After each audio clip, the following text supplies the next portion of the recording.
రెండు రకాలుగా మనం తప్పులు చేస్తున్నాం. విపరీతమైనటువంటి ఎరువులు వాడుతున్నాం, విపరీతమైనటువంటి బోర్లు వేస్తున్నాం. బోర్లు అంటే మనది తప్పు కాదు, అనేక రకాలుగా మరి చేసినటువంటి పొరపాట్ల కారణంగా ఈరోజు భూగర్భ జలాలు అడుగంటిపోయి, ముఖ్యంగా మనం ఎక్కడైతే ఇక్కడ ఉన్నామో ఈ ట్రస్ట్ ప్రాంతం చుట్టుపక్కల ప్రాంతం ఉందో గత 20 సంవత్సరాలుగా సరి అయినటువంటి వర్షాలు లేవు. ఇక్కడ లాస్ట్ 20 years భూగర్భ జలాలు అడుగుంటే ఇక్కడ ఫ్లోరైడ్ వచ్చింది మొత్తం పూర్తిగా. ఇక్కడ పక్కన ఉన్నటువంటి మహేశ్వరం కానీ, కందుకూరు కానీ, యాచారం కానీ, ఇబ్రాహీంపట్నం కానీ ఈ ప్రాంతం అంతా కూడా విపరీతంగా ఈరోజు 800-900 మీటర్లకు బోర్లు వేస్తే భూమిలో ఉంటే కదా నీరు ఉండేది. పైనుంచి వ్యవసాయం రాకుండా, పైనుంచి నీళ్ళు ఇక్కడ లేకుండా భూమిలో ఎంత వస్తాయి నీళ్ళు? ఎన్ని సంవత్సరాలు ఉంటాయి? పైనుంచి వచ్చినటువంటి వర్షం నీళ్ళే భూమిలో ఉంటాయి, కానీ భూమిలో తయారుగా నీళ్ళు పైనుంచి వచ్చినటువంటి వర్షం నీళ్ళు భూములలో ఉండి అక్కడ నిల్వ ఉండి మనకు అవసరమైనప్పుడు మన బోర్ల ద్వారా మనం తీసుకుంటాం. పైనుంచి రాకుండా భూమిలలో నీరు రాదు, ఎక్కడో వర్షం నీరే ఇక్కడికి రావాలి భూములలో కూడా, భూమిలో బోర్లలో కూడా. కానీ ఈరోజు పైన లేదు, కింద లేదు, ఒక విధ్వంసం నడుస్తూ ఉంది. మరి ఈరోజు మనం చెప్పాం ఇంతకుముందు నేల వ్యవసాయం చేయాలి, మట్టి ఆధారితమైనటువంటి వ్యవసాయం చేయాలి, మట్టిని నమ్ముకొని వ్యవసాయం చేయాలి, రసాయనిక ఎరువులను నమ్ముకొని వ్యవసాయం చేయకూడదని.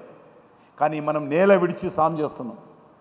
నేల మీద నమ్మకం లేకుండా, మట్టి మీద నమ్మకం లేకుండా యూరియా మీదనో లేకపోతే ఇతర రసాయనిక ఎరువుల మీదనో ఆధారపడి వ్యవసాయం చేయడంతో ఈరోజు అనేక రకాల పరిణామాలు, అనేక రకాల కొత్త రోగాలు వస్తూ ఉన్నాయి.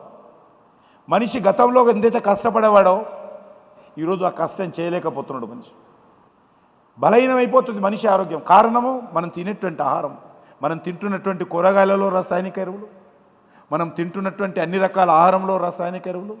మన పిల్లలకు ఆ విషయాన్ని పెడుతున్నాం, మనం ఆ విషయాన్ని తింటున్నాం.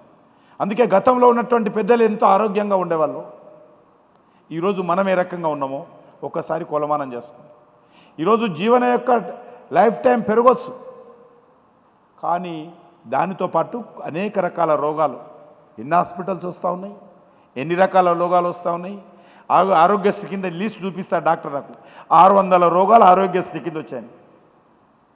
అప్పుడు గుండెపోటు అంటే తెలియదు, క్యాన్సర్ అంటే తెలియదు, వచ్చి ఉండొచ్చు, చాలా తక్కువ మందికి వచ్చేవాళ్ళు. కానీ ఈరోజు అనేక రకాల కొత్త రోగాలు వస్తున్నాయంటే ఈ యొక్క ఫెర్టిలైజర్స్ విపరీతంగా మనం వాడడంతో ఈ రకమైనటువంటి సమస్యలు ఉత్పన్నమవుతున్నాయని చెప్పి మీ అందరికీ మనం చేస్తున్నాను.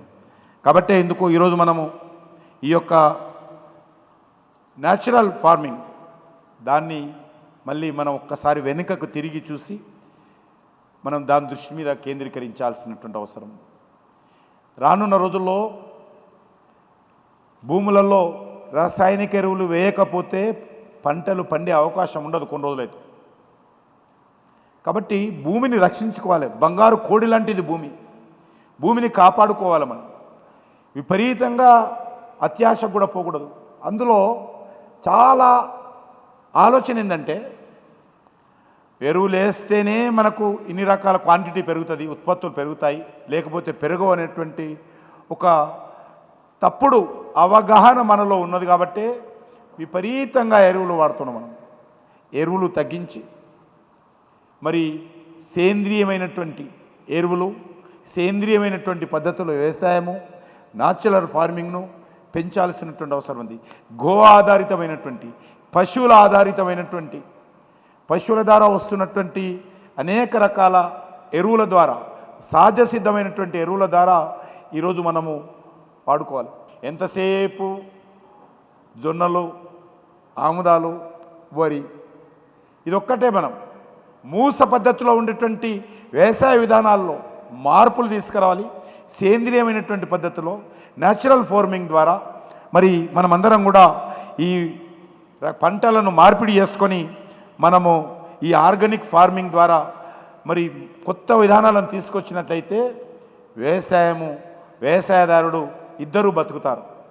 తక్కువ వాటర్తో ఎక్కువ వ్యవసాయము, తక్కువ వాటర్తో ఎక్కువ ఉత్పత్తులు.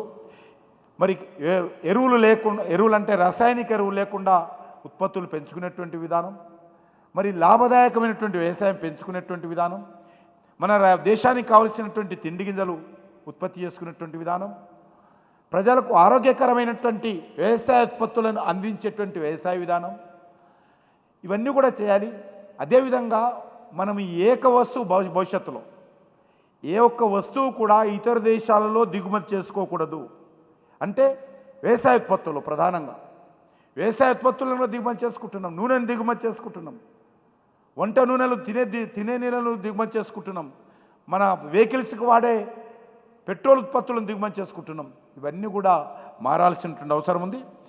రైతే రాజు ఎప్పుడైతే ఈ దేశానికి అవుతాడో అప్పుడే ఈరోజు మనము నిజంగా వ్యవసాయమే కీలకమైనటువంటి పాత్ర పోషించాలి. ఆ దిశలో మనమందరం ఆలోచించాలని చెప్పి నేను కోరుకుంటూ